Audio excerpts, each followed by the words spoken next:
ಓಂ ಆನಂದಮಯಿ ಚೈತನ್ಯಮಯಿ ಸತ್ಯಮಯಿ ಪರಮೇ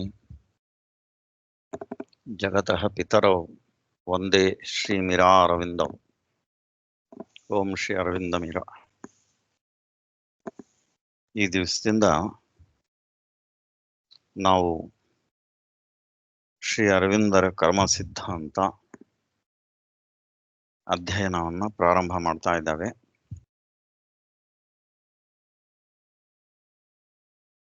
ಇದು ಒಂದು ಉಪನ್ಯಾಸ ಮಾಲೆಯಾಗಿ ಇರುವುದಿಲ್ಲ, ಇದು ಒಂದು ಅಧ್ಯಯನ. ನಾವು ಶ್ರೀ ಅರವಿಂದರ ಬರವಣಿಗೆಯ ಮತ್ತು ಶ್ರೀಮಾತೆಯವರ ಬರವಣಿಗೆಯ ಭಾಗಗಳನ್ನು ಓದಿ ಅರ್ಥ ಮಾಡ್ಕೊಳ್ಳೋಕ್ಕೆ ಪ್ರಯತ್ನ ಪಡ್ತೇವೆ. ಇದು ನಮ್ಮ ವಿಧಾನ.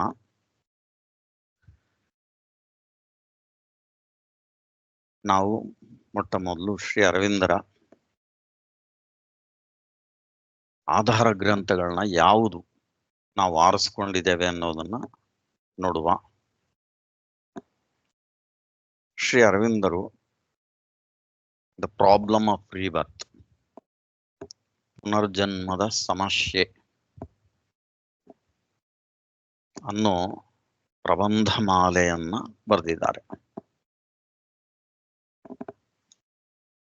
ಅದು ನಮ್ಮ ಆಧಾರ ಗ್ರಂಥ.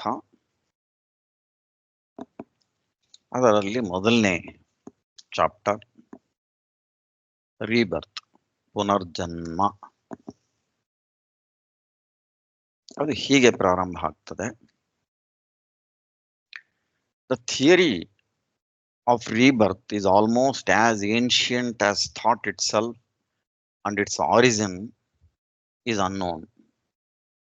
We may, according to our prepossessions, accept it as the fruit of ancient psychological experience, always renewable and verifiable, and therefore true, or dismiss it as a philosophical dogma and ingenious speculation.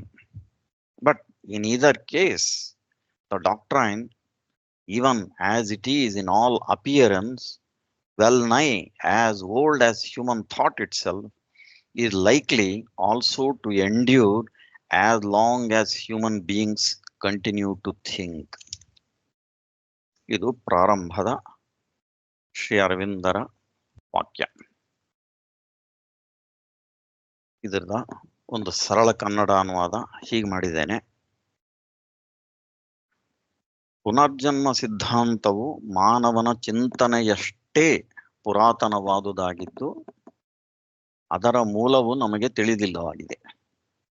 ನಾವು ಅದನ್ನು ಪುರಾತನ ಮನಃಶಾಸ್ತ್ರೀಯ ಅನುಭವದ ಫಲ ಎಂದು ಒಪ್ಪಿಕೊಳ್ಳಬಹುದು, ಅಥವಾ ಚತುರ ಹೊಂಚಿಕೆಯ ತತ್ವಶಾಸ್ತ್ರೀಯ ಮತನಂಬಿಕೆ ಎಂದು ತಳ್ಳಿ ಹಾಕಬಹುದು. ಇದು ಏನಿದ್ದರೂ ಚಿಂತಕ ಮಾನವನು ಬದುಕಿರುವವರೆಗೆ ಈ ವಾದವು ಅಂದರೆ ಡಾಕ್ಟ್ರೈನ್ ಮುಂದುವರಿಯುತ್ತದೆ ಎಂದು ಹೇಳಬಹುದು.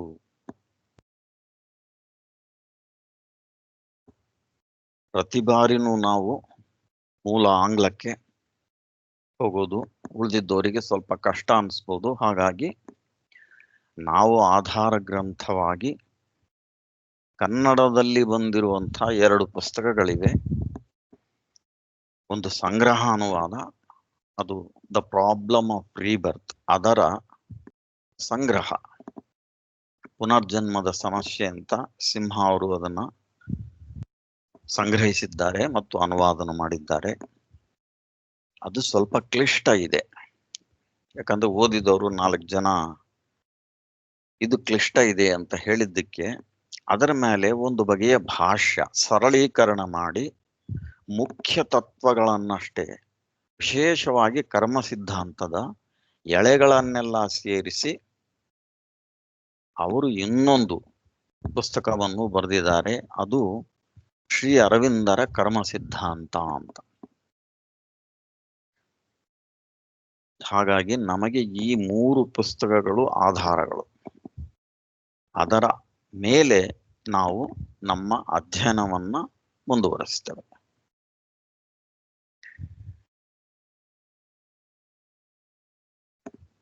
ಹೀಗೆ ಈ ಪುನರ್ಜನ್ಮದ ಸಮಸ್ಯೆ, ಇದು ಸಮಸ್ಯೆ ಯಾಕೆ? ಈಗನೇ ನಾವು ಶ್ರೀ ಅರವಿಂದರ ಒಂದು ಉದ್ಧರಣೆಯನ್ನ ನೋಡಿದ್ವಿ, ಒಂದು ವಾಕ್ಯವನ್ನ ಪುಸ್ತಕದ್ದು. ಪುನರ್ಜನ್ಮವು ಒಂದು ಕ್ಲೇಶಗೊಳಿಸುವ ಸಂಗತಿ ಅಥವಾ ವಿಷಯ. ಒಪ್ಪಿದರೆ ಕಷ್ಟ, ಒಪ್ಪದಿದ್ದರೆ ಕರಕಷ್ಟ ಎಂಬಂತಹ ಸಂದಿಗ್ಧತೆಯದು. ಒಪ್ಪಿದ್ರೆ ನಾವು ಹಿಂದಿನ ಜನ್ಮದ ಜ್ಞಾಪಕಗಳು ಏಕೆ ಇರುವುದಿಲ್ಲ ಅನ್ನೋ ಪ್ರಶ್ನೆಗೆ ಉತ್ತರ ಕೊಡಬೇಕು. ಅದನ್ನು ಒಪ್ಪಲಾರದೆ ಇದ್ರೆ ಕರಕಷ್ಟ. ಏಕೆ ಅಂದ್ರೆ ನಮ್ಮ ಈಗಿನ ಅಂದ್ರೆ ಈ ಜನ್ಮದ ಗಳಿಕೆಗಳನ್ನ ಮತ್ತು ವ್ಯತ್ಯಾಸಗಳನ್ನ, ಅಂದ್ರೆ ವ್ಯಕ್ತಿಯಿಂದ ವ್ಯಕ್ತಿಗೆ ಇರುವ ವ್ಯತ್ಯಾಸಗಳನ್ನ ಸಂಬದ್ಧವಾಗಿ ಕನಿಷ್ಠ ಒಪ್ಪಿತವಾಗುವಂತೆ ವಿವರಿಸಿ ಹೇಳಬೇಕಾದ ಹೊಣೆಗಾರಿಕೆ ನಮ್ಮ ಮೇಲೆ ಬೀಳ್ತದೆ. ಅದಕ್ಕೆ ಹೇಳಿದ್ವಿ ಇದು ಇನ್ನೂ ಕಷ್ಟ.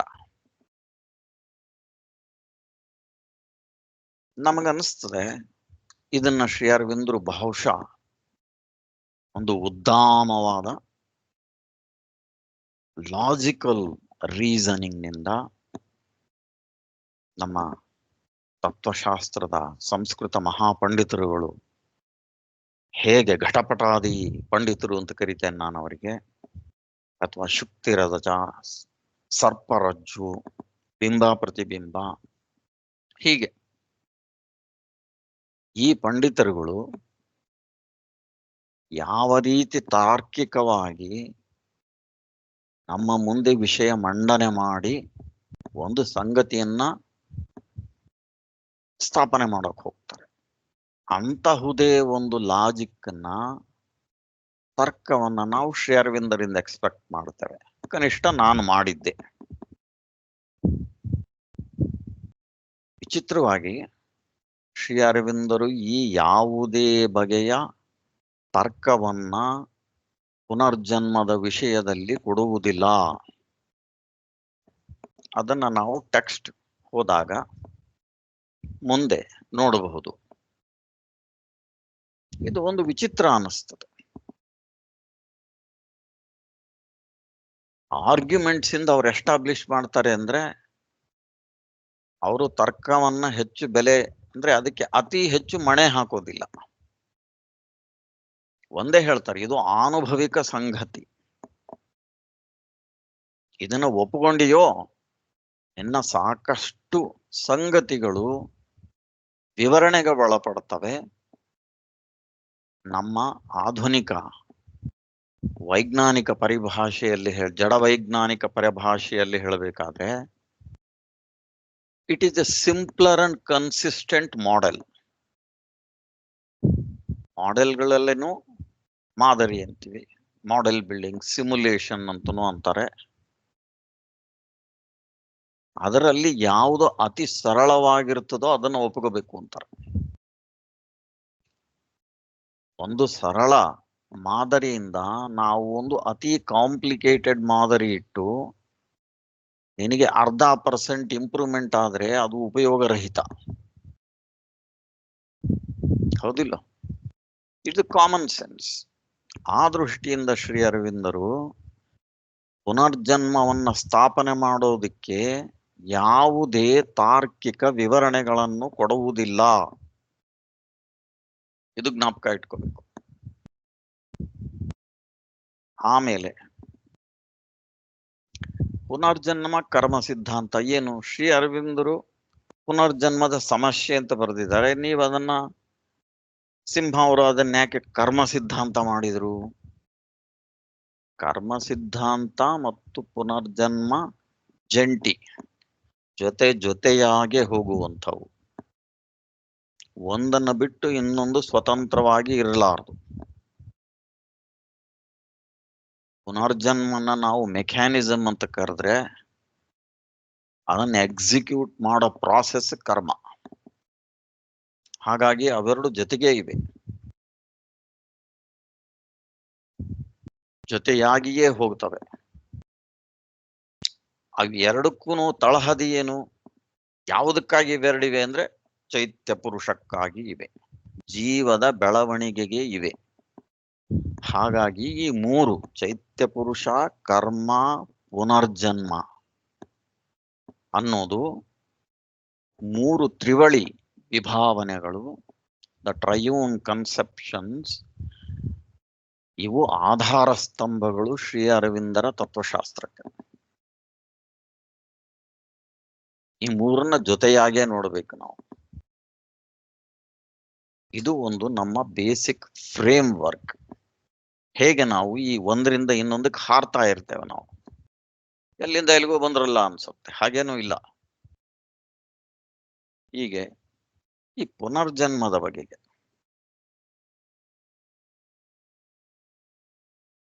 ಎಲ್ಲಿಂದ ಪ್ರಾರಂಭ ಆಗತ್ತೆ ಇದು? ಸಿಂಹ ಅವರು ಬರೀತಾರೆ, ವೇದ ಕಾಲದಿಂದಲೂ ಇದನ್ನು ಮಾನ್ಯ ಮಾಡುತ್ತಾ ಬಂದಿದ್ದಾರೆ. ವೇದದಲ್ಲೂ ಇದೆ. ಇನ್ನು ಗೀತೆಯಲ್ಲಂತೂ 2-3 ಚಾಪ್ಟರ್ಗಳು, ಅಧ್ಯಾಯಗಳ ಹೆಸರೇ ಕರ್ಮ, ಕರ್ಮಯೋಗ ಇತ್ಯಾದಿ, ಕರ್ಮ ಸನ್ಯಾಸ. ಹೀಗೆ ಅಂದ್ರೆ ಕರ್ಮಕ್ಕೆ ಕೊಟ್ಟಿರುವ ಒತ್ತು ಗೊತ್ತಾಗ್ತದೆ. ಮತ್ತು ಪುನರ್ಜನ್ಮ ಭಗವದ್ಗೀತೆಯಲ್ಲೂ ಬರ್ತದೆ, ಅತಿ ಸ್ಪಷ್ಟವಾಗಿ ಬರ್ತದೆ. ಅವತಾರನ ಪುನರ್ಜನ್ಮದ ಬಗ್ಗೆನೂ ಅಲ್ಲಿ ಭಗವಂತ ಮಾತಾಡ್ತಾನೆ.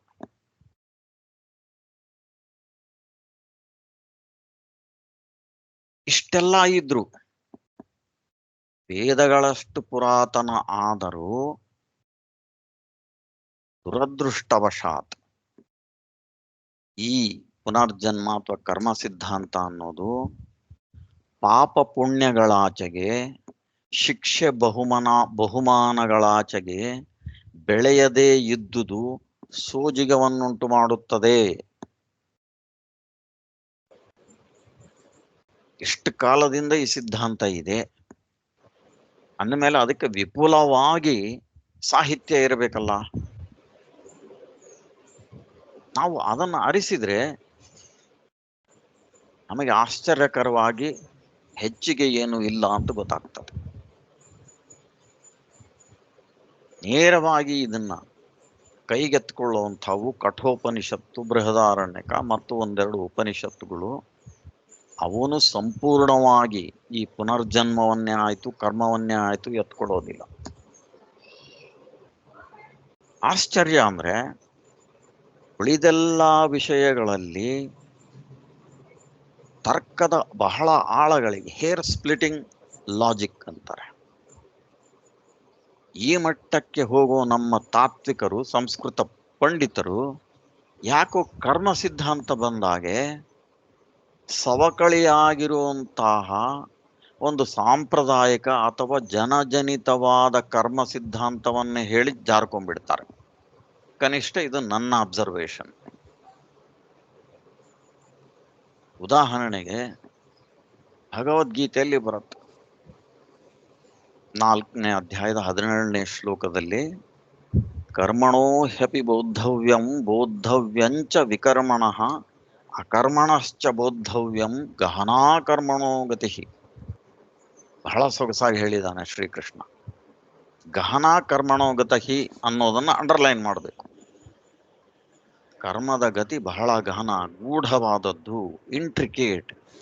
ಇದನ್ನೇ ಶ್ರೀ ಅರವಿಂದರು ಆಂಗ್ಲ ಭಾಷೆಯಲ್ಲಿ ಟ್ಯಾಂಗಲ್ ಆಫ್ ಕರ್ಮ ಅಂತ ಕರ್ತಾರೆ, ಕನ್ನಡದಲ್ಲಿ ಚಿಗ್ಗಂಟು ಅಂತ. ಕರ್ಮದ ಚಿಗ್ಗಂಟು ಒಂದಿದೆ. ನಮ್ಮ ಮೇವಾಡದ ರಾಜಪುತ್ರಿ ಮಹಾತಾಯಿ ಮೀರಾಬಾಯಿ, ಕರ್ಮಕಿ ಗತಿ ನ್ಯಾರಿ ಸಂತು ಅಂತ ಹಾಡು ಕೂಡ ಒಂದಿದೆ, ನಾವೆಲ್ಲ ಕೇಳಿರ್ತೇವೆ ಅದನ್ನು. ಕರ್ಮದ ಗತಿ ಬಹಳ ಇಂಟ್ರಿಕೇಟ್, ಕಾಂಪ್ಲೆಕ್ಸ್ ಇದೆ ಮಗು ಅಂತಾಳೆ. ಏನಿದ್ರೆ ಕಾಂಪ್ಲೆಕ್ಸಿಟಿ ಅನ್ನೋದ್ರ ಬಗ್ಗೆ ವಿವರಣೆ ಇರಲಾರದ್ದು ಆಶ್ಚರ್ಯವನ್ನುಂಟು ಮಾಡುತ್ತದೆ. ಹೇಗೆ ಸಂಬಂಧಿಸಿದೆ ಕರ್ಮ ನಮ್ಮ ಇಂದಿನ ಬದುಕಿನ ಇರುವಿಕೆಗೆ, ನಮ್ಮ ಪುನರ್ಜನ್ಮಕ್ಕೆ, ನಮ್ಮ ಬೆಳವಣಿಗೆಗೆ. ಈ ಬೆಳವಣಿಗೆ ಅನ್ನೋದು ಶ್ರೀ ಅರವಿಂದರ ಸಿದ್ಧಾಂತದ ಕೀವರ್ಡ್, ಕೀಲಕ ಶಬ್ದ ಪ್ರೋಗ್ರೆಸ್ ಅಂಡ್ ಡೆವಲಪ್ಮೆಂಟ್. ನಾವು ಅವೆರಡನ್ನ ಬಿಟ್ರೆ ನಾವು ಬಹಳ ಸುಲಭವಾಗಿ ಜನಜನಿತ ಕರ್ಮ ಸಿದ್ಧಾಂತಕ್ಕೆ ಬಂದು ಬೀಳ್ತವೆ. ಈ ಅಚಾತುರ್ಯನ್ನ ನಾವು ಮಾಡಬಾರ್ದು. ಮುಂದೆ ನೋಡುವ ಏಕೆ ಇದು ತೊಂದರೆ ಕೊಡ್ತದೆ ಅಂತ. ಹೀಗೆ ಶ್ರೀ ಅರವಿಂದರು ಯಾಕೆ ಬರೆದ್ರು, ನಾನು ಈ ಪ್ರಶ್ನೆಯನ್ನು ಕೇಳ್ಕೊಂಡಿದ್ದೇನೆ. ದ ಪ್ರಾಬ್ಲಮ್ ಆಫ್ ರೀಬರ್ತ್ ಅನ್ನೋದನ್ನ ಶ್ರೀ ಅರವಿಂದರು 1915-21 ಅಂದ್ರೆ ಆರ್ಯ ಪತ್ರಿಕೆಯಲ್ಲೇನೆ ಇದನ್ನ ಪ್ರಬಂಧಗಳ ರೂಪದಲ್ಲಿ ಸುಮಾರು 18-19 ಪ್ರಬಂಧಗಳಾಗಿ ಬರೆದ್ರು. ಅಂದ್ರೆ ಇದು it is more than A century old ನಾವು. ಇಂಥ ಸಿದ್ಧಾಂತ ಯಾಕೆ ಅತಿ ಚರ್ಚೆಗೆ ಒಳಪಟ್ಟಿಲ್ಲ ಅನ್ನೋದು ಮತ್ತೊಂದು ಚಿದಂಬರ ರಹಸ್ಯ. ಅದಕ್ಕೆ ಸಿಂಹ ಅವರು ಬರೀತಾರೆ,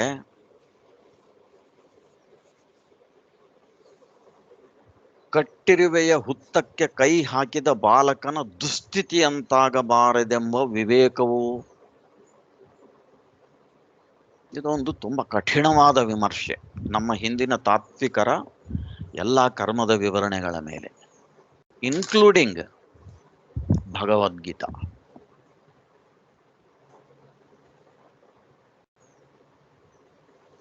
ಯಾಕೆ ಇರುವಿನ ಹುತ್ತಕ್ಕೆ ಕೈ ಹಾಕುವುದಾಗ್ತದೆ? ಇದು ಟ್ಯಾಂಗಲ್ ಆಫ್ ಕರ್ಮ, ಕರ್ಮದ ಚಿಗ್ಗಂಟು ಇದೆ. ಆದ ಕಾರಣ ಅದನ್ನ ಅಷ್ಟು ಸುಲಭವಾಗಿ ಬಿಡಿಸ್ಲಿಕ್ಕೆ ಬರೋದಿಲ್ಲ ಅಂತ ಗೊತ್ತಿರೋದಕ್ಕೆ ಯಾರು ಕೈ ಹಾಕ್ತಾ ಇಲ್ಲ. ಇರುವಿನ ಹುತ್ತಕ್ಕೆ ಕೈ ಹಾಕಿದ್ರೆ ಒಮ್ಮೆಗೆ 100 ಇರುವೆ ಕಚ್ಚುತ್ತಾವ, ಹೌದಾ? ಒಂದೇ ಸೆಕೆಂಡ್ನಲ್ಲಿ ಆ ದುಸ್ಥಿತಿಗೆ ಬಂದು ಇಳಿತೇವೆ ನಾವು. ಯಾರು ಅದ್ರ ತಂಟೆಗೆ ಹೋಗಿಲ್ಲ. ಆದ್ರೆ ಶ್ರೀ ಅರವಿಂದರು typically as a Shri Aurobindo ಅವರು ಇದನ್ನ ಕೈಗೆ ತಗೋತಾರೆ, ದಿಟ್ಟವಾಗಿ ಇದನ್ನು ಪ್ರಶ್ನೆ ಮಾಡ್ತಾರೆ, ಪ್ರತಿಯೊಂದನ್ನು ಎಳೆ ಎಳೆಯಾಗಿ ಬಿಡಿಸಿ ನಮ್ಮ ಮುಂದೆ ಇಡ್ತಾರೆ. ಇದು ಎಷ್ಟು ಮಟ್ಟಿಗೆ ಚರ್ಚೆಯನ್ನ ಬೇಡ್ತದೋ ಆ ಮಟ್ಟಕ್ಕೆ ಅದಕ್ಕೆ ಗಮನವನ್ನು ಕೊಟ್ಟಿಲ್ಲ ಅಂತ ಬಹಳ ವಿಷಾದದಿಂದ ಹೇಳಬೇಕು ನಾವು. ಪ್ರತಿಯೊಬ್ಬರು ಉಪಯೋಗಿಸ್ತೇವೆ ನಾವು. ಕರ್ಮ, ಹಿಂದಿನ ಜನ್ಮದ ಕರ್ಮ, ಪಾಪ ಪುಣ್ಯ, ಅದರ ಫಲವಾಗಿ ನರಕ ಸ್ವರ್ಗ, ಇದೆಲ್ಲ ದಿನನಿತ್ಯದ ಬಳಕೆಯಲ್ಲಿರೋ ಶಬ್ದಗಳು. ದಿನಕ್ಕೊಂದು 50 ಸಾರಿ ಯಾರು ಉಪಯೋಗಿಸ್ತಾರೆ. ಅಂಥದ್ದು ಯಾವುದೇ ಒಂದು ಸಿದ್ಧಾಂತ ಇರಲಾರ್ದೆ ನಡೆಯೋದು ಕೇವಲ ಜನಜನಿತ ನಂಬಿಕೆಗಳ ಮೇಲೆ ಕೆಲವು ಪುರಾಣಗಳ ಕಥೆಗಳನ್ನು ಆಧರಿಸಿ ನಡ್ಕೊಂಡು ಬಂದಿರೋದು ಒಂದು ಬಹಳ ವಿಸ್ಮಯಕಾರಿ ಸಂಗತಿ. ಒಂದು ಡೀಟೇಲ್ಡ್ ಅನಾಲಿಸಿಸ್ ಅಂತೇವಲ್ಲ, ವಿಸ್ತೃತವಾದ ಒಂದು ವಿವರಣೆ, ಚರ್ಚೆ, ವಿಶ್ಲೇಷಣೆ ಮತ್ತು ಅದರ ಒಂದು ಕನ್ಕ್ಲೂಷನ್, ಉಪಸಂಹಾರ ಯಾವುದೂ ಇಲ್ಲ. ಇದನ್ನ ನಾವು ತಲೆಯಲ್ಲಿ ಇಟ್ಕೋಬೇಕು. ಮುಂದೆ ನೋಡ್ತೇವೆ ಅದ್ರ ಬಗ್ಗೆ ಏನೇನು ಸಮರಿ ಇದೆ, ನಮ್ಮ ಜನಜನಿತ ಕರ್ಮ ಸಿದ್ಧಾಂತದ ಒಂದು ಕನ್ಕ್ಲೂಷನ್ಸ್ ಯಾವ ಮಟ್ಟಕ್ಕೆ ಬರ್ತವೆ ಅಂತ. ಯಾಕೆ ಇದನ್ನ ದಿಟ್ಟವಾಗಿ ಹೇಳಿದ್ರು ಶ್ರೀ ಅರವಿಂದರು ಅನ್ನೋದನ್ನ ನಾನು ಆಲೋಚನೆ ಮಾಡಿದ್ದೇನೆ. ಒಂದು ಸಣ್ಣ ಉದಾಹರಣೆ ತಗೊಳ್ಳುವ. ನಮ್ಮಲ್ಲಿ ಇರೋ ಇನ್ನೊಂದು ಅತಿ ದೊಡ್ಡ ತೊಂದರೆ ಅಂದ್ರೆ, ನಾವು ಸಾಂಸ್ಕೃತಿಕ ಸಂಗತಿಗಳನ್ನ, ಕೆಲವು ಧಾರ್ಮಿಕ ಸಂಗತಿಗಳನ್ನ ಅಧ್ಯಾತ್ಮಕ್ಕೆ ತಾಳೆ ಹಾಕೋದು ಮತ್ತು ಗೊಂದಲ ಮಾಡಿಕೊಳ್ಳೋದು. ಇದ್ರ ಪರಿಣಾಮ ಏನಾಗ್ತದೆ? Confusion. From confusion we move to utter confusion. ಗೊಂದಲದಿಂದ ಅತಿ ಗೊಂದಲಕ್ಕೆ ಹೋಗ್ತವೆ. ಶ್ರೀ ಅರವಿಂದರು ಬರೆದಿರೋ ಕೆಲವು ವಾಕ್ಯಗಳನ್ನ ನಾವು ನೋಡಿದ್ರೆ, ದ ಪ್ರಾಬ್ಲಮ್ ಆಫ್ ರೀಬರ್ತ್ ನಲ್ಲಿ ದೇ ಆರ್ ಬ್ಲಾಸ್ಫೆಮಸ್. ಧರ್ಮ ವಿರೋಧಿಯಾಗಿ ಬರೆದಿದ್ದಾರೆ ಅಂತ ಖಂಡಿತ ಅನ್ಸುತ್ತೆ. ಏನಿದು, ನಾವು ಇಷ್ಟು ಗೌರವದಿಂದ ನೋಡುವ ನಮ್ಮ ಶ್ರೀ ಅರವಿಂದರು ಹೀಗೆ ಬರೆಯಬಹುದೇ?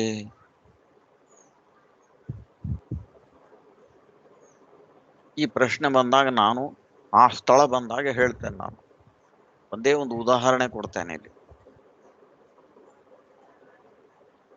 ಸಂಸ್ಕೃತಿಯ ನೆಲೆಯ ಗೊಂದಲ ಎಲ್ಲಿದೆ ಅಂದ್ರೆ, ಶ್ರೀ ಅರವಿಂದರು ಬರೀತಾರೆ, ಈ ಪಾಪ ಕರ್ಮಗಳನ್ನ, ಪಾಪ ಪುಣ್ಯ ಗಂಗಾ ನದಿಯಲ್ಲಿ ಮೀಯುವುದರಿಂದಲೋ ಅಥವಾ ಪೋಪನ ಕ್ಷಮಾಪಣೆ ಪತ್ರದಿಂದಲೋ ಅದು ನಮಗೆ ಅಪ್ಲೈ ಆಗಲ್ಲ. ಅದಕ್ಕೆ ಗಂಗಾ ನದಿ ಅಷ್ಟೇ ಹೇಳಿದ್ರು. ಶ್ರೀ ಅರವಿಂದರ ವಾಕ್ಯ ಇದು.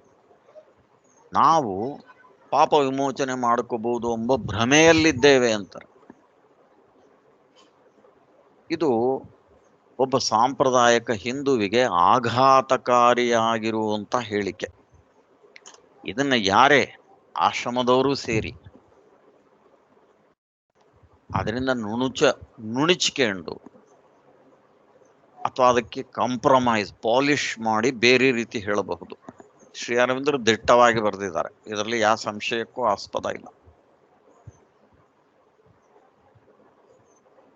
ಏನೆಲ್ಲ ಜೊಂಡು, ಕಳೆ ಅಂತೇವೆ ಅಥವಾ ಜೊಳ್ಳು ಅಂತೇವೆ, ಒಂದು ನಮ್ಮ ಆಧ್ಯಾತ್ಮಿಕ ಸಿದ್ಧಾಂತಗಳಲ್ಲಿ ಬಂದು ಸೇರಿಕೊಂಡಿದೆ ಅಂದ್ರೆ ಕೆಲವೊಮ್ಮೆ ಅದರ ಮಧ್ಯದಲ್ಲಿ ಇರುವಂತ ಸತ್ಯ ಬಹುಶಃ ಒಂದು ನಂಬರ್ ಹೇಳೋದಾದ್ರೆ, ಒಂದು ಸಂಖ್ಯೆ ಕೊಡೋದಾದ್ರೆ 5-10% ಇದ್ರೆ 90-95% ಜೊಂಡೆ ಜಾಸ್ತಿ.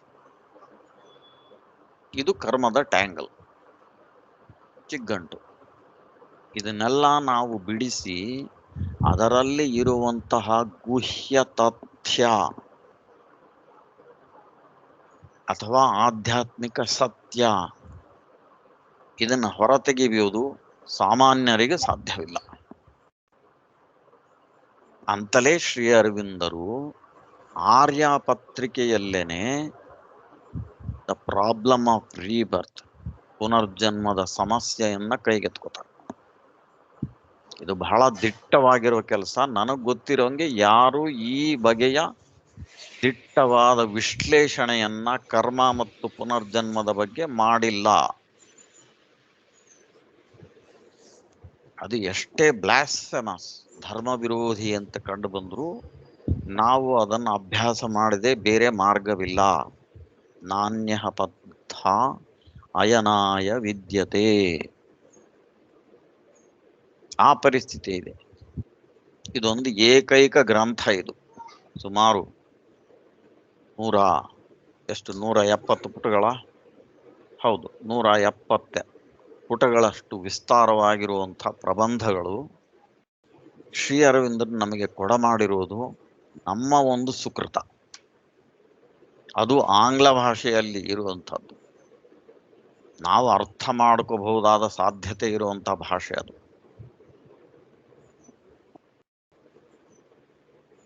ಶ್ರೀ ಅರವಿಂದರು ಒಂದೇ ಒಂದು ಹೇಳ್ತಾರೆ ಇದ್ರ ಬಗ್ಗೆ, ನಮ್ಮ ಸ್ವರ್ಗ ನರಕ, ಪಾಪ ಪುಣ್ಯ, ಶಿಕ್ಷೆ ಬಹುಮಾನ ಇವನ್ನೆಲ್ಲ ಬೆಳೆದ ಮಾನಸವು ಬಾಲವಾಡಿಯ ಅಸಂಬದ್ಧತೆ, ಕಿಂಡರ್ ಗಾರ್ಟನ್ ನಾನ್ಸೆನ್ಸ್. ಬಹುಶಃ ಇದಕ್ಕಿಂತ ತೀಕ್ಷ್ಣವಾದ ಶಬ್ದನ್ನ ಉಪಯೋಗಿಸ್ಲಿಕ್ಕೆ ಬರಲ್ಲ. ಬಾಲವಾಡಿಯ ಅಸಂಬದ್ಧತೆ ಎಂದು ಬೆಳೆದ ಮಾನಸವು ಇವುಗಳನ್ನು ತಿರಸ್ಕರಿಸುತ್ತದೆ ಅಂತಾರೆ ಶ್ರೀ ಅರವಿಂದರು. ಅಂದ್ರೆ ಇದು ಎಷ್ಟೊಂದು ಜೊಂಡು ಈ ಕರ್ಮ ಸಿದ್ಧಾಂತದಲ್ಲಿ ತುಂಬಿಕೊಂಡಿದೆ ಅಂತ ನಾವು ಮನನ ಮಾಡಬೇಕು. ಮತ್ತು ಶ್ರೀ ಅರವಿಂದರು ಕರ್ಕೊಂಡು ಹೋಗೋದಿಕ್ಕೆ ಸಿದ್ಧವಾಗಿರುವಂತ ಮೇಲಿನ ಮಟ್ಟದ ಕಾಣಿಕೆಗಳಿಗೆ, ವಿಷನ್ಸ್, ಅದಕ್ಕೆ ನಾವು ಸಿದ್ಧರಾಗಿರಬೇಕು. ಈ ಸಿದ್ಧತೆ ಇಲ್ಲದೆ ಯಾರಾದ್ರೂ ಈ ಪ್ರಾಬ್ಲಮ್ ಆಫ್ ರೀಬರ್ತ್ ಅಥವಾ ಕರ್ಮ ಸಿದ್ಧಾಂತಕ್ಕೆ ಕೈ ಹೆಚ್ಚಿದ್ರೆ ನಾ ಆಲ್ರೆಡಿ ಹೇಳಿದ್ದೇನೆ ಏನಾಗ್ತದೆ ಅಂತ. ಇರುವೆ ಹುತ್ತಕ್ಕೆ ಕೈ ಹಾಕ್ತಾ ಇದ್ದೀರ. ಜಾಗ್ರತೆ. ಯಾಕಂದ್ರೆ ಎಚ್ಚರಿಸಬೇಕಾಗ್ತದೆ. ಇದು ನಮ್ಮ ಬಹಳಷ್ಟು ನಂಬಿಕೆಗಳನ್ನ ಬುಡಮುಟ್ಟ ಅಲುಗಾಡಿಸುತ್ತದೆ. ಇನ್ನೊಂದು ಎಚ್ಚರ, ಗತಾನುಗತಿಕವಾಗಿ ನಾವು ಸಾಕಷ್ಟು ಸಂಗತಿಗಳನ್ನ ಹಿಂದೂಗಳಾಗಿ, ಒಂದು ಸಂಸ್ಕಾರದಿಂದ ಬಂದವರಾಗಿ ಒಪ್ಕೊಂಡ್ಬಿಟ್ಟಿರ್ತೀವಿ. ಇದು ಹೀಗೆ, ಅದು ಹಾಗೆ, ಇದರಿಂದ ಅದು ಆಗ್ತದೆ. ಈ ಎಲ್ಲವನ್ನು ಆಮೂಲಾಗ್ರವಾಗಿ ಪ್ರಶ್ನಿಸ್ತಾರೆ ಶ್ರೀ ಅರವಿಂದರು. ಅದು ಪ್ರಶ್ನಿಸಲಾರದೇನೆ ನಮಗೆ ಈ ಕರ್ಮದ ಚಿಗ್ಗಂಟು ಅರ್ಥ ಆಗೋದಿಲ್ಲ. ಪುನರ್ಜನ್ಮ ಸಮಸ್ಯೆಯಾಗೆ ಉಳಿತದೆ. ಹಾಗಾಗಿ ನಾವು ಒಂದು ಬಗೆಯ ಮಾನಸಿಕ ಸಿದ್ಧತೆಯಿಂದ ಈ ಪುನರ್ಜನ್ಮ ಅಥವಾ ಶ್ರೀ ಅರವಿಂದರ ಕರ್ಮ ಸಿದ್ಧಾಂತವನ್ನ ಕೈಗೆ ತಗೋಬೇಕು. ಇಲ್ಲ ಅಂದ್ರೆ we will be at A loss ಅಥವಾ ಮಾನಸಿಕ ಆಘಾತಕ್ಕೆ ಒಳಗಾಗಬೇಕಾಗ್ತದೆ. ನಮ್ಮ ಕರ್ಮ ಸಿದ್ಧಾಂತಗಳೆಲ್ಲ ತುಂಬಾ ಬಾಲಿಶ ಅಂತ ಹೇಳಿದ್ರೆ ಇನ್ನೊಂದು ಶಾಕ್ ಆಗ್ತದೆ ನಮಗೆ. ವಿಶ್ವದಲ್ಲೇ ಇರಲಾರದಂಥ ಕರ್ಮದ ಬಗೆಗಿನ ಇಷ್ಟು ಆಳವಾದ ಚಿಂತನೆಗಳನ್ನ ನಮ್ಮ ಹಿಂದೂ ಶಾಸ್ತ್ರ ಮುಂದಿಟ್ಟಿರುವಾಗೆ ಹೀಗೆ ಟೀಕೆ ಮಾಡೋದು ಸರಿನಾ? ನನಗೆ RSS ಬಗ್ಗೆ ಗೌರವ ಇದೆ, ವಿಶ್ವ ಹಿಂದೂ ಪರಿಷತ್ ಬಗ್ಗೆ ಗೌರವ ಇದೆ, ನಮ್ಮ ಹಿಂದೂ ಧರ್ಮದ ಬಗೆಗೇನೂ ಗೌರವ ಇದೆ. ಆದರೆ ಇದರ ಅರ್ಥ ಅದರಲ್ಲಿ ಇರುವಂತ ಮೂಢನಂಬಿಕೆಗಳನ್ನ, ಜೊಳ್ಳನ್ನ ಯಾವ ವಿಭಾವನೆಗಳು ಈಗಿನ ಕಾಲಕ್ಕೆ ಅನ್ವಯಿಸುವುದಿಲ್ಲವೋ, ಅಂದ್ರೆ ಹಳಸಿರುವ ಸಿದ್ಧಾಂತಗಳನ್ನ ಒಪ್ಪಬೇಕು ಎಂದಾಗುವುದಿಲ್ಲ. ಶ್ರೀ ಅರವಿಂದರು ಏನು ಹೇಳಿದ್ದಾರೆ, ಶ್ರೀಮಾತೆಯವರು ಏನು ಹೇಳಿದ್ದಾರೆ, ಅದು ಅಷ್ಟೇ ನಮಗೆ ಮುಖ್ಯವಾಗೋದು. ಈ ದೃಷ್ಟಿಯಿಂದ ನಾವು ತೆರೆದ ಮನಸ್ಸಿನಿಂದ ಮತ್ತು ಅಷ್ಟೇ ಭಕ್ತಿಯಿಂದ ಶ್ರೀ ಅರವಿಂದರು ಏನು ಹೇಳ್ತಾರೆ ಅಂತ ಕೇಳಕ್ಕೆ ಸಿದ್ಧ ಇರಬೇಕು. ಪ್ರತಿಯೊಬ್ಬರಿಗೂ ಪ್ರಶ್ನೆಗಳಿವೆ, ನನಗೂ ಇದೆ. ಬಹಳಷ್ಟು ಬಾರಿ ಕೆಲವೊಂದು ಪ್ರಶ್ನೆಗಳಿಗೆ ಉತ್ತರ ಇರೋದಿಲ್ಲ, ಅಥವಾ ನಾವು ಬಯಸುವ ರೀತಿ ಶ್ರೀ ಮಾತಾ ಅರವಿಂದರು ಉತ್ತರ ಕೊಟ್ಟಿರ್ಲಕ್ಕಿಲ್ಲ. ಅದರ ಅರ್ಥ ನಾವು ನಮ್ಮ ಹಿಂದೂ ಧರ್ಮದ ಹಳಸಿದ ಸಿದ್ಧಾಂತಗಳನ್ನ ನಂಬಬೇಕು ಅಂತ ಆಗೋದಿಲ್ಲ.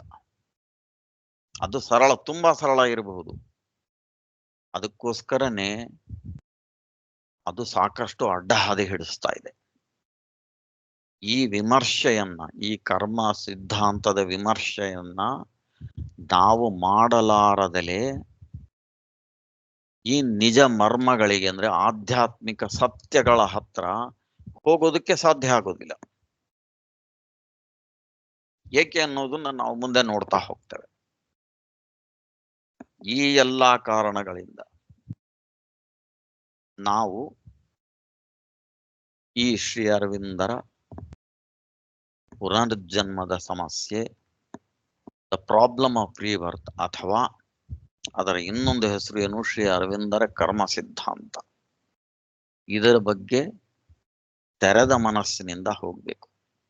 ಅವ್ರು ಬರೆದಿರೋದು ಎಷ್ಟೊಂದು ಒಪ್ಪಿತವಾಗುವಂತಿದೆ ಅಂದ್ರೆ, ಅದು ಒಮ್ಮೆ ಅರ್ಥ ಆದ್ರೆ ಅದರಿಂದ ನಾವು ದೂರ ಸರಿಯೋದಿಲ್ಲ. ನಮ್ಮ ಬದುಕಿನ ನೋಟವೇ ಬದಲಾಗಿ ಹೋಗಿರ್ತದೆ. ಇದನ್ನೇ ತಾನೇ ಶ್ರೀ ಅರವಿಂದ್ರ ಹೇಳೋದು ಚೇಂಜ್ ಆಫ್ ಕಾನ್ಶಿಯಸ್ನೆಸ್. ಏನಿದ್ರ ಅರ್ಥ ಚೇಂಜ್ ಆಫ್ ಕಾನ್ಶಿಯಸ್ನೆಸ್ ಅಂದ್ರೆ? ಪ್ರಜ್ಞೆಯ ಬದಲಾವಣೆ. ಏನಿ ಪ್ರಜ್ಞೆಯ ಬದಲಾವಣೆ ಅಥವಾ ಚೇತನದ ಬದಲಾವಣೆ ಏನಿದು ಇದೆ? ನಾವು ಬದುಕನ್ನ ನೋಡುವ ದೃಷ್ಟಿ, ಮುಖ್ಯವಾಗಿ ಕರ್ಮ, ಅದನ್ನು ಆಮೂಲಾಗ್ರವಾಗಿ ಬದಲಾಯಿಸದೆ ನಮಗೆ ಶ್ರೀ ಅರವಿಂದರು ಅರ್ಥವಾಗುವುದಿಲ್ಲ. ಇದನ್ನು ಸಾಕಷ್ಟು ಸಾರಿ ಹೇಳಿದ್ದೇವೆ ನಾವು. ಸೂಪರ್ಫಿಷಿಯಲಿ, ಮೇಲ್ಮೈಯಲ್ಲಿ ಕೆಲವರು ಶ್ರೀ ಅರವಿಂದರ ಬಗ್ಗೆ ತಿಳ್ಕೊಂಡಿದ್ದಾರೆ. ಉದ್ದಾಮವಾಗಿ ಸಾಕಷ್ಟು ಭಾಷಣಗಳನ್ನು ಕೊಡ್ತಾ ಇರ್ತಾರೆ. ಅವರು ಈ ಆಳಗಳಿಗೆ ಹೋಗಿ ಶ್ರೀ ಅರವಿಂದರನ್ನ ಅರ್ಥ ಮಾಡಿಕೊಂಡಿದ್ದಾರ ಅನ್ನೋದು ಪ್ರಶ್ನೆ. ಅರ್ಥ ಮಾಡಿಕೊಂಡಿರೋನು ತಮ್ಮ ಹಳೆಯ ಸಿದ್ಧಾಂತಗಳಿಗೆ ಹೋಗೋದು ಬಹಳ ಕಷ್ಟ ಸಾಧ್ಯ ಇದೆ. ಕೆಲವು ಸಂಬಂಧಗಳನ್ನ ಎಸ್ಟಾಬ್ಲಿಷ್ ಮಾಡಬಹುದು, ಕೆಲವೊಂದು ಸೇತುವೆಗಳನ್ನ ಖಂಡಿತ ಕಟ್ಟಬಹುದು. ಯಾಕಂದ್ರೆ ಇದು ಒಂದು ಹೆರೆಟಿಕಲ್, ಅಂದ್ರೆ ಧರ್ಮವನ್ನ ವಿರೋಧಿಸಬೇಕು ಅನ್ನೋ ದೃಷ್ಟಿಯಿಂದಲೇ ಬರೆದಂತ ಸಿದ್ಧಾಂತ ಅಲ್ಲ. ವೈದಿಕ ಅಂದ್ರೆ ವೇದಗಳಲ್ಲಿ ಮತ್ತು ಉಪನಿಷತ್ತುಗಳಲ್ಲಿ ಇರುವಂತಹ ಆಧ್ಯಾತ್ಮಿಕ ಸತ್ಯದ ಮೇಲೆ ಬಂದು ವಕ್ರಿಸಿರುವಂತ ಸ್ಕೇಲಿಂಗ್, ಕಸ, ಧೂಳು, ರಾಡಿ, ಜೊಂಡು, ಜೊಳ್ಳು ಇತ್ಯಾದಿಗಳನ್ನ ಒದರಿ ತೆಗೆಯುವಂತ ಒಂದು ಪ್ರಯತ್ನವನ್ನು ಶ್ರೀ ಅರವಿಂದರು ಮಾಡಿದ್ದಾರೆ. ಅದಕ್ಕೆ ಸಿಂಹ ಅವರು ಬಹಳ ಸುಂದರವಾಗಿ ಬರೀತಾರೆ. ಶ್ರೀ ಅರವಿಂದರ ಸಿದ್ಧಾಂತ ಈ ಪುಸ್ತಕದಲ್ಲಿ ಇಲ್ಲಿ ತರ್ಕವಿದೆ, ಕುತರ್ಕವಿಲ್ಲ. ವಿಚಾರವಿದೆ, ದುರ್ವಿಚಾರ ಇಲ್ಲ. ವಾದವಿದೆ, ವಿತ್ತಂಡವಿಲ್ಲ. ಎಲ್ಲಕ್ಕಿಂತ ಹೆಚ್ಚಾಗಿ ಶ್ರೀ ಅರವಿಂದೀಯ ರೀತಿಯ ನುಡಿದರೆ ಲಿಂಗ ಮೆಚ್ಚಿ ಅಹುದೆನಬೇಕು ಎಂದು ಒಪ್ಪಿತವಾಗುವ ವಿಷಯ ಮಂಡನೆ ಇದೆ. ಬಹಳ ಸುಂದರವಾಗಿ ಹೇಳಿದ್ದಾರೆ ಅವರು. ನುಡಿದರೆ ಲಿಂಗ ಮೆಚ್ಚಿ ಅಹುದೆನಬೇಕು. ನಮ್ಮ ಒಳಗಿರುವ ಲಿಂಗ ಚೈತ್ಯ ಪುರುಷ, ಭಗವಂತ, ದಿವ್ಯತೆ, ಅದು ಮೆಚ್ಚಬೇಕು. ಇನ್ನೊಬ್ಬರನ್ನ ಕನ್ವಿನ್ಸ್ ಮಾಡೋದು ನಮ್ಮ ಕೆಲಸ ಅಲ್ಲ, ಅವರವರೇ ಕನ್ವಿನ್ಸ್ ಆಗಬೇಕು. ಶ್ರೀ ಅರವಿಂದರು ಬರೆದಿದ್ದು ಸರಿಯೋ ಹೌದೋ ಅಲ್ವೋ, ಅದರಿಂದ ನಮ್ಮ ಪ್ರಗತಿ ಆಗ್ತದೋ ಇಲ್ವೋ.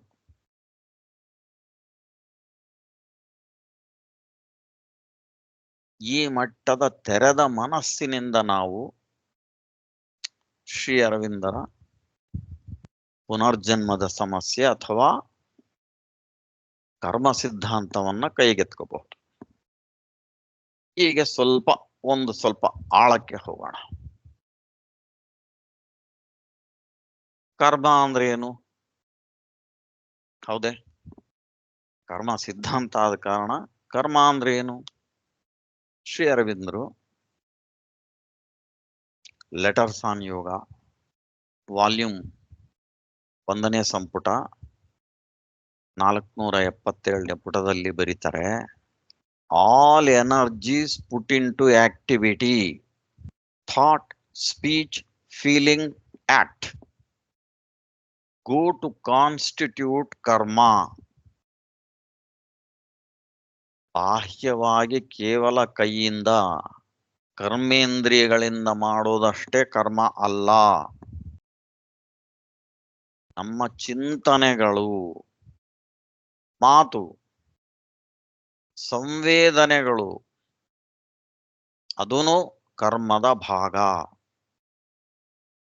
ವಿಷಯ ಬಹಳ ಗಂಭೀರ ಆಗ್ತಾ ಇದೆ. These things help to develop the nature in one direction or another and the nature and its actions and reactions produce their consequences inward and outward. They also act on others and create movements in the general sum of forces which can return upon oneself sooner or later. ತಕ್ಷಣವೇ ಇದೊಂದು ರೀತಿ law of conservation of energy ಅಥವಾ momentum ಅಂತೇವೆ ನಾವು ಭೌತಶಾಸ್ತ್ರದಲ್ಲಿ, physics ನಲ್ಲಿ. ಅದರ ಹತ್ರ ಬರುವಂಗೆ ಕಾಣಿಸ್ತದೆ.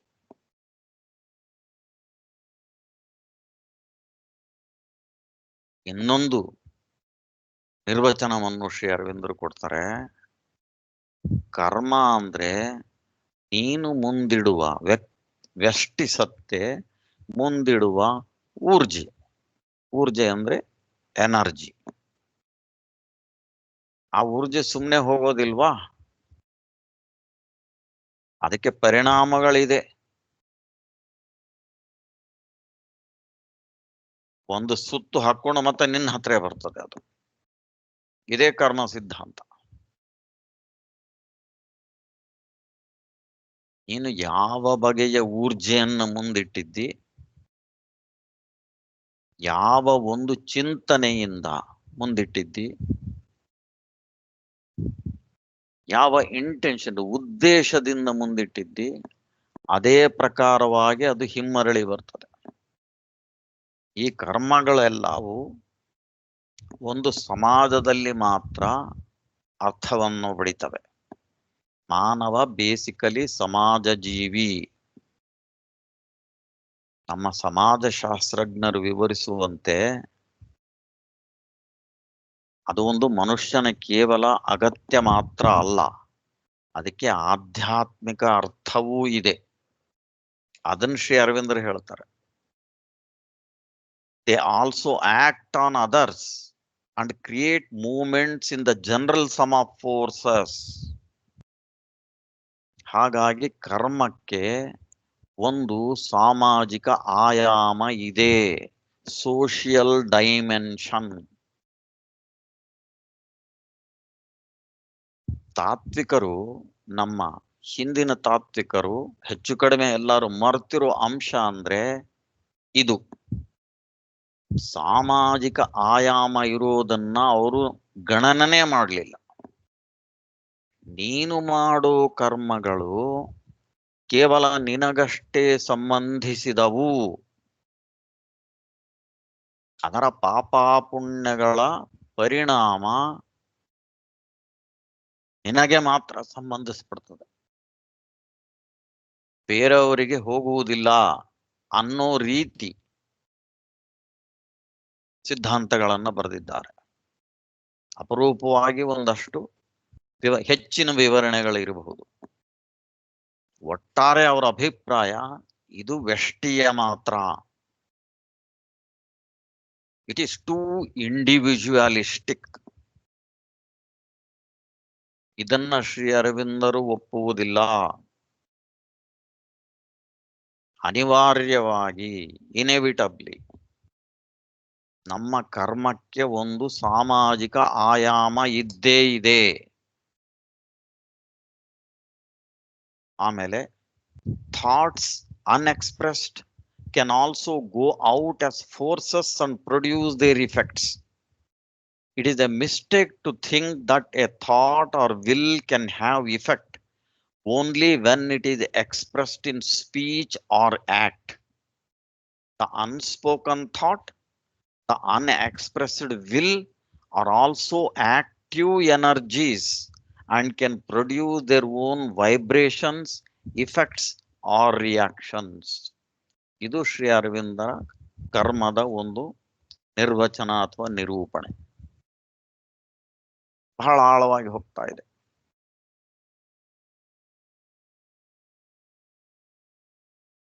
ನಮ್ಮ ಚಿಂತನೆಗಳು, ಈವನ್ ಕ್ಯಾಶುಯಲ್, ನಮ್ಮ ಸಂವೇದನೆಗಳು ಅಭಿವ್ಯಕ್ತ ಮಾಡಿರೋದು, ಮಾಡಲಾರದೇ ಇರೋದು, ಇದು ಎಲ್ಲವೂ ಕರ್ಮಗಳೇ. ಅವುಗಳಿಗೆ ಪರಿಣಾಮ ಇದೆ.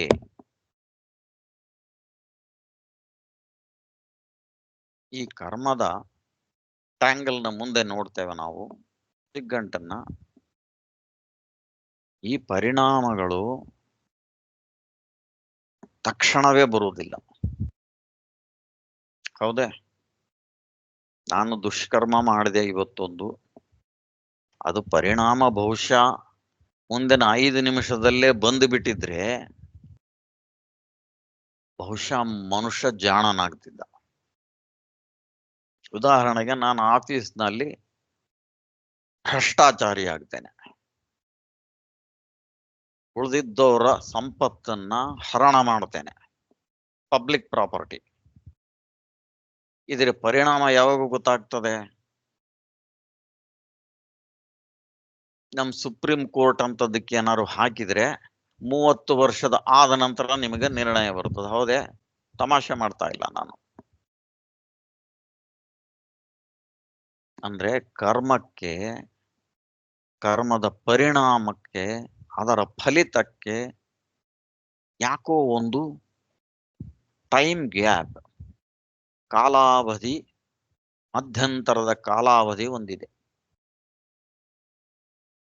ಅದು ಯಾಕಿದೆ ಅನ್ನೋದನ್ನು ಮತ್ತೆ ಮುಂದೆ ವಿವೇಚನೆ ಮಾಡುವ. ಅದು ಏಕೆ ಹೀಗಾಗ್ತದೆ?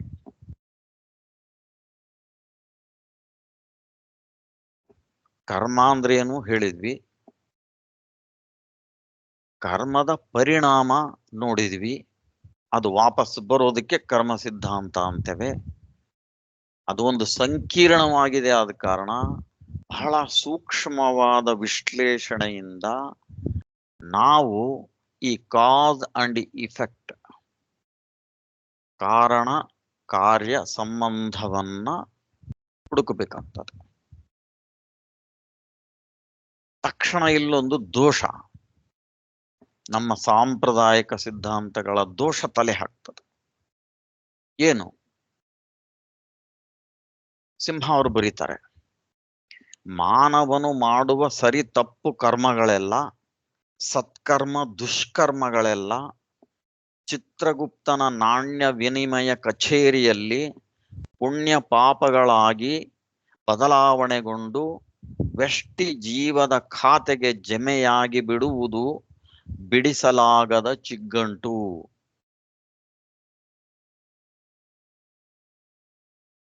ಹೌದಾ? ನಾವು ಮಾಡೋ ಯಾವುದೇ ಕರ್ಮ, how it is converted into sins and virtues, virtues and vices, ಪಾಪ ಪುಣ್ಯವಾಗಿ ಹೇಗೆ ಬದಲಾವಣೆ ಆಗ್ತದೆ, ಅದಕ್ಕೆ ಅವರು ಗಂಭೀರವಾಗಿ ನಾಣ್ಯ ವಿನಿಮಯ, ಕರೆನ್ಸಿ ಎಕ್ಸ್ಚೇಂಜ್ ಬ್ಯೂರೋ. ಹೌದಾ? ನಾನು $20 ಕೊಟ್ರೆ ಅವನು ಎಷ್ಟು, 1600 ಅಂತ ಎಷ್ಟೋ ಒಂದಷ್ಟು ಇಂಡಿಯನ್ ಕರೆನ್ಸಿ ರುಪೀಸ್ ಕೊಡ್ತಾನೆ. ಹೌದಿಲ್ಲ? ಹಾಗೆ ನಾನು ಮಾಡುವ ಪ್ರತಿಯೊಂದು ಸತ್ಕರ್ಮ ದುಷ್ಕರ್ಮ ಅದು ಹೇಗೆ ಪಾಪ ಪುಣ್ಯಗಳಾಗ್ತದೆ. ಎಲ್ಲಾರು ಮಾತಾಡ್ತೇವೆ, ದಿನ ಬೆಳಗಾದ್ರೆ 10 ಸಾರಿ ಮಾತಾಡ್ತಾರೆ. ವಯಸ್ಸಾಗಿರೋರು ದಿನಕ್ಕೆ 50 ಸಾರಿ ಯಾರು ಮಾತಾಡ್ತಾರೆ, ಪಾಪ ಪುಣ್ಯ, ಸ್ವರ್ಗ ನರಕ. ಅದು ಹೇಗೆ ಆಗ್ತದೆ ಯಾರಿಗೂ ಗೊತ್ತಿಲ್ಲ. It is A good conception, ಅದನ್ನು ಒಪ್ಪಬೇಕು ನಾವು. ಅದರ ಆಳಗಳನ್ನ ಯಾರು ವಿಮರ್ಶೆ ಮಾಡಿಲ್ಲ. ಮತ್ತು ಅದರ ಪರಿಣಾಮ ಸ್ವರೂಪಿಯಾಗಿ ಸ್ವರ್ಗ ನರಕಗಳಿವೆ ಅಂತ ನಮ್ಮ ಗ್ರಂಥಗಳು ಹೇಳ್ತವೆ. ಕನಿಷ್ಠ ಪುರಾಣಗಳಲ್ಲಿ ದಟ್ಟವಾಗಿ ಬರೆಯಲ್ಪಟ್ಟಿದೆ. ಪ್ರತಿ ಪುರಾಣದಲ್ಲಿನೂ ಇದು ಇದೆ.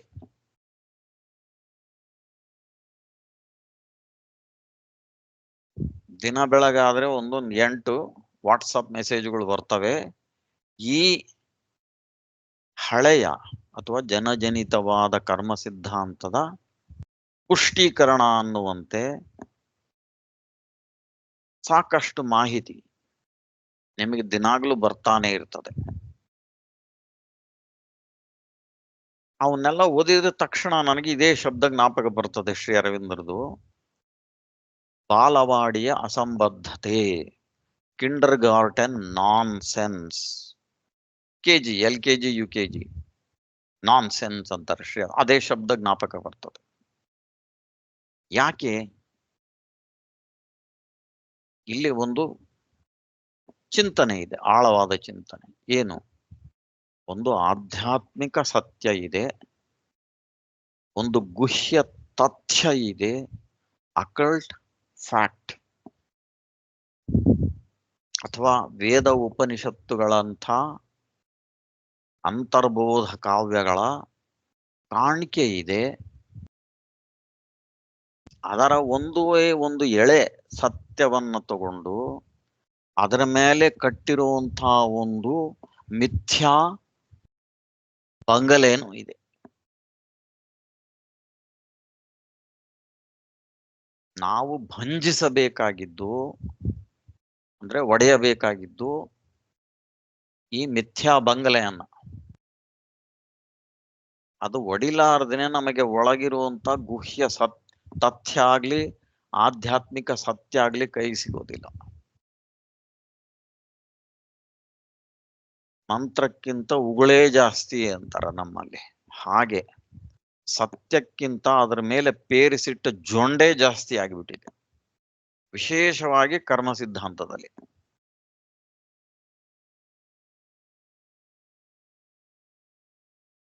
ಈಗ ನೋಡಿದ್ವಿ ಕರ್ಮದ ಪರಿಣಾಮ ಅಂದ್ರೆ ನಾವೊಂದು ವಾಪಸಾತಿ ನಿಯಮವನ್ನು ಬಯಸ್ತೇವೆ, ಎ ಲಾ ಆಫ್ ರಿಟರ್ನ್. ಹೌದಾ? ನಾನು 100 ರೂಪಾಯಿ ಕೊಟ್ಟೆ ಸಾಲ ಅಂದ್ರೆ ಒಂದು ತಿಂಗಳ ಮೇಲೆ 105 ರೂಪಾಯಿ ವಾಪಸ್ ಇಸ್ಕೊತೇನೆ, 5 ರೂಪಾಯಿ ಬಡ್ಡಿ ಸಮೇತ. ಹೌದೇ? ಇದಕ್ಕೆ ರಿಟರ್ನ್ ಅಂತೇವೆ. ಹೌದಾ? ಈ ರೀತಿ ಈ ವಾಪಸಾತಿಯ ನಿಯಮ ಒಂದಿದೆಯಾ? ಅದು ಅಷ್ಟು ರಿಜಿಡ್ ಆಗಿದೆಯೇ? ಈ ಸಾಂಪ್ರದಾಯಿಕ ಕರ್ಮ ಸಿದ್ಧಾಂತ ಹೇಳುವಷ್ಟು ಗಡುಸಾಗಿದೆಯೇ? ಇದು ಬಹಳ ಆಳವಾದ ಪ್ರಶ್ನೆ. ಎಲ್ಲಿವರೆಗೂ ನಾವು ಇದರ ಬಗ್ಗೆ ಕ್ಲಾರಿಟಿ, ಸ್ಪಷ್ಟ ಚಿಂತನೆಗಳು, ವಿಚಾರ ಸ್ಪಷ್ಟತೆ ಇರುವುದಿಲ್ಲವೋ ಅಲ್ಲಿವರೆಗೂ ನಮಗೆ ಕರ್ಮದ ಮರ್ಮ ತಿಳಿಯುವುದಿಲ್ಲ. ಮೇಲ್ಮೈಯಲ್ಲಿ ಸೂಪರ್ಫಿಷಿಯಲಿ ಒನ್ ಮೇ ಟಾಕ್. ನಾ ಆಗ್ಲೇ ಹೇಳಿದೆ, ದಿನಗಟ್ಲೆ ಅದರ ಬಗ್ಗೆ ಉದ್ದಾಮವಾಗಿ ಭಾಷಣಗಳನ್ನ ಕೊಡಬಹುದು. ನಿಜವಾಗ್ಲೂ ಕರ್ಮದ ಈ ಚಿಗ್ಗಂಟು ಅರ್ಥವಾಗಿದೆಯೇ?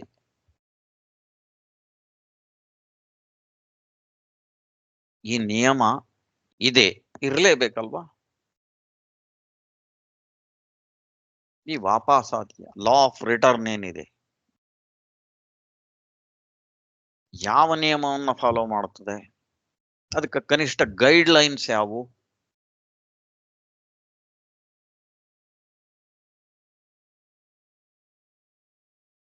ಯಾಕೆಂದ್ರೆ ನಮ್ಮಲ್ಲಿ ವಿವರಣೆಗಳನ್ನ ಕೊಡುವವರು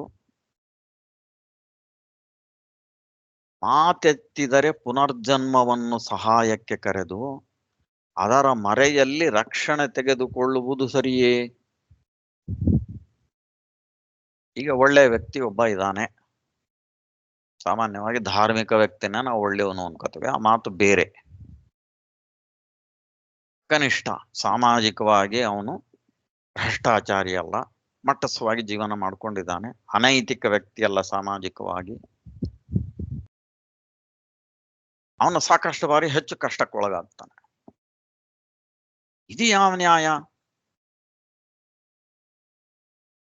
ಯಾರು ಇಂಥ ನಿಯಮವನ್ನು ಸೃಷ್ಟಿಸಿದವರು? ಒಬ್ಬ ಫಟಿಂಗ ಇರ್ತಾನೆ, ಸರ್ಕಾರಿ ಸಂಪತ್ತನ್ನು ಅಥವಾ ತನ್ನ ಕಚೇರಿ ಸಂಪತ್ತನ್ನು ಮುಳುಗಿಸ್ತಾ ಇರ್ತಾನೆ. ದಿನ ಬೆಳಗಾದ್ರೆ ಆನಂದವಾಗಿ ಮರ್ಸಿಡಸ್ ಬೆಂಜಿನಾಗ ತಿರುಗ್ತಾ ಇರ್ತಾನೆ.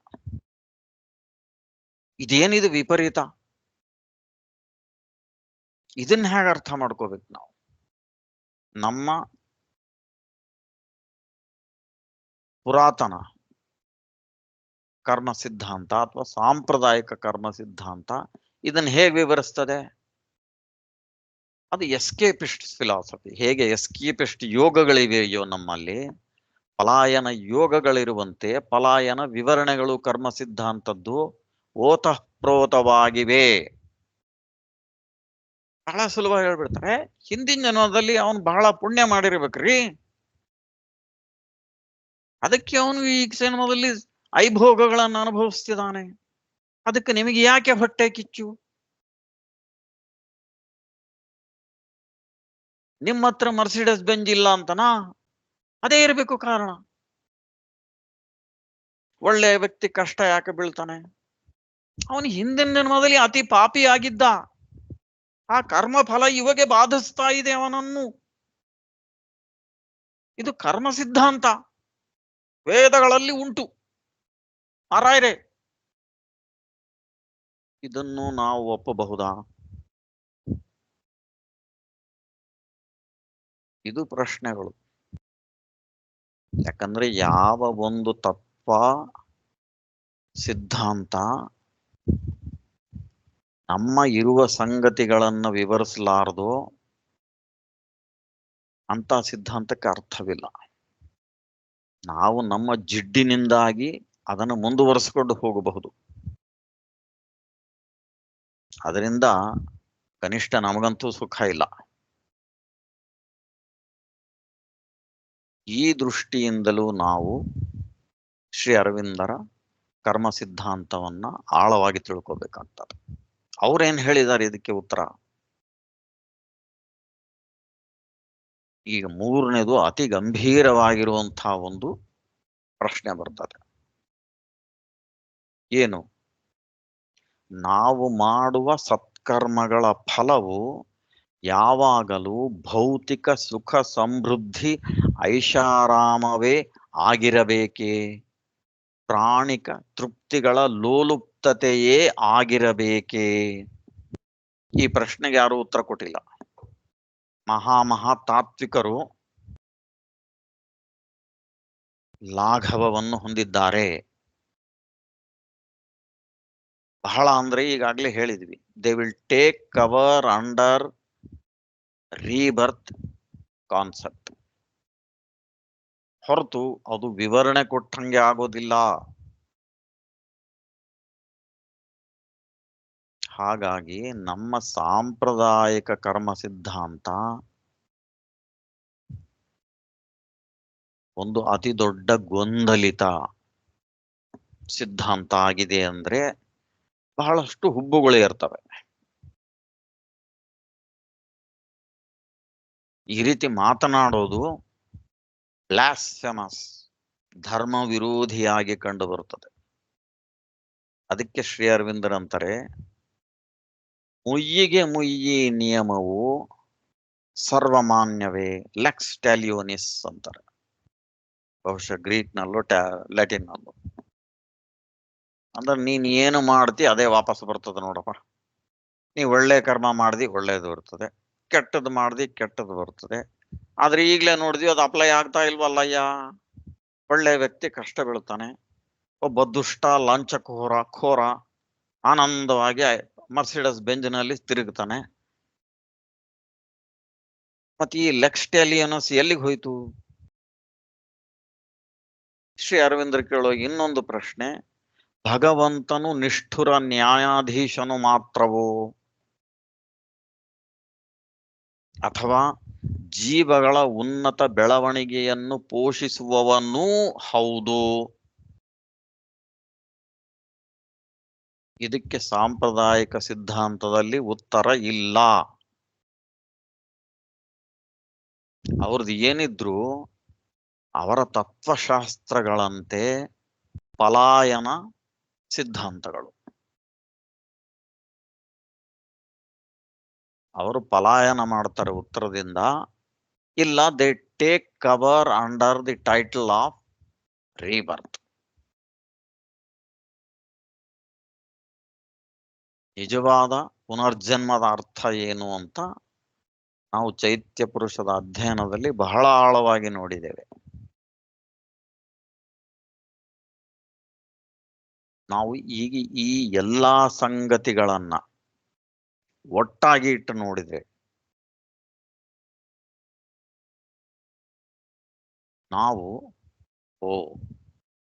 ನಾವು ನಂಬಿರುವ ಬಹಳಷ್ಟು ಸಂಗತಿಗಳು ಆಧಾರರಹಿತವಾಗಿವೆ.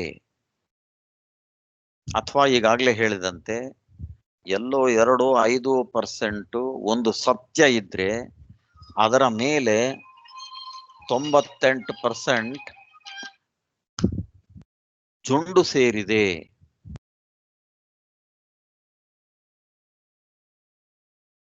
ಈ 98-95% ಈ ಜೊಂಡನ್ನ ಕಿತ್ತಿ ಹಾಕಿ ನಾವು ಆ 2-5% ಸತ್ಯವನ್ನ ಹುಡುಕಬೇಕಾಗ್ತದೆ.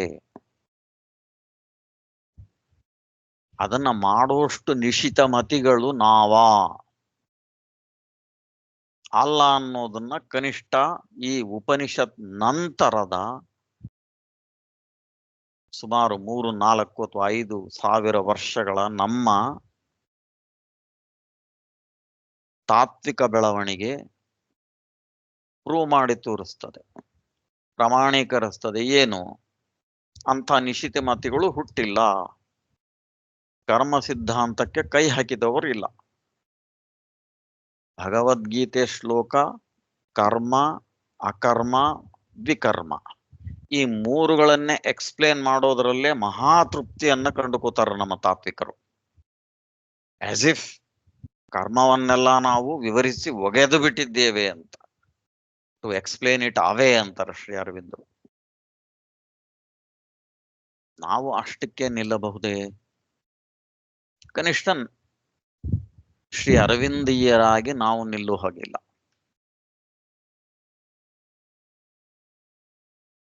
ನಾವು ಶ್ರೀ ಅರವಿಂದರು ಬಯಸುವ ಆಳಗಳಿಗೆ ಹೋಗಬೇಕಾಗ್ತದೆ. ಅವುಗಳನ್ನು ತಲಸ್ಪರ್ಶಿಯಾಗಿ ಮುಟ್ಟಬೇಕಾಗ್ತದೆ.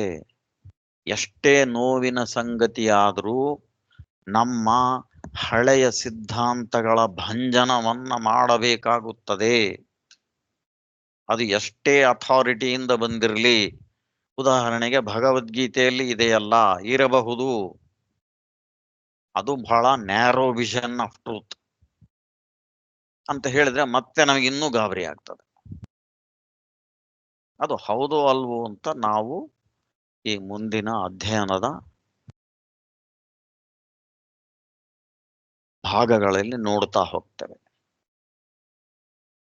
ಶ್ರೀ ಅರವಿಂದರು ಇಷ್ಟು ಆಳವಾಗಿ ಹೋಗಿದ್ದಾರೆ ಅಂದ್ರೆ ನಮಗೆ ತಲೆ ಬಿಸಿ ಆಗ್ಲಿಕ್ಕೆ ಉಂಟು ಮಾರಾರೆ.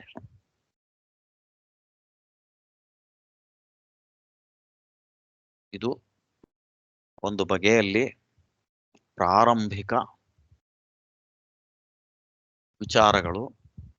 ನಮಗಿರಬೇಕಾದ ಒಂದು ಬಗೆಯ ಸಿದ್ಧತೆ, ಮನೋಭಾವ ಮತ್ತು ಎದೆಗಾರಿಕೆ ಮತ್ತು ಬದಲಾವಣೆಗೆ ನಾವು ತೆರೆಕೊಳ್ಳಬೇಕಾಗಿರುವ ಅಗತ್ಯ ಇತ್ಯಾದಿಗಳನ್ನ ಸ್ಪರ್ಶ ಮಾಡಿತ್ತು. ಒಂದು ರೀತಿ ಪೀಠಿಕೆ ಅಥವಾ ಇಂಟ್ರೊಡಕ್ಷನ್ ಅಂತ. ಶ್ರೀ ಅರವಿಂದರ ಕರ್ಮ ಸಿದ್ಧಾಂತ ಅರ್ಥ ಆಗಬೇಕಂದ್ರೆ ತೆರೆದ ಮನಸ್ಸಿನಿಂದ ನಾವು ಹೋಗಿಲ್ಲ ಅಂದ್ರೆ ಅರ್ಥ ಆಗೋದಿಲ್ಲ. ಅವರು ಹೇಳೋ ಆಳಗಳನ್ನ ವಿಶ್ಲೇಷಣೆಯನ್ನ ಒಪ್ಪಗೊಳ್ಳದೆ ಇದ್ರೆ ಅರ್ಥ ಆಗೋದಿಲ್ಲ. ನಮ್ಮ ಹಳೆಯ ಸಿದ್ಧಾಂತಕ್ಕೆ ಜಾರುವುದು ಬಹಳ ಸುಲಭ. It is always there, one can go back. ಅದರಿಂದ ನೀನು ಸಮಸ್ಯೆಯನ್ನ ಬಿಡಿಸ್ಲಿಲ್ಲ.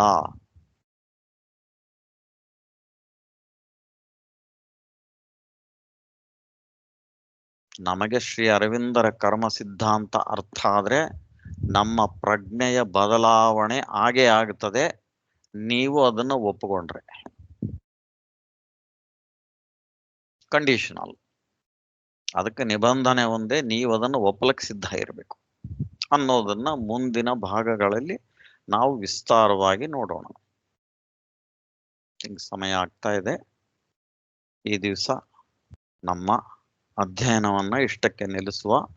ಮುಂದೆ ನೇರವಾಗಿ ಪಠ್ಯಕ್ಕೆ ಅಂದ್ರೆ ನಮ್ಮ ಆಧಾರ ಗ್ರಂಥಕ್ಕೆ ಹೋಗಿ ಸಂಗತಿಗಳನ್ನ ತಿಳ್ಕೊಳ್ಳೋ ಪ್ರಯತ್ನ ಮಾಡೋಣ.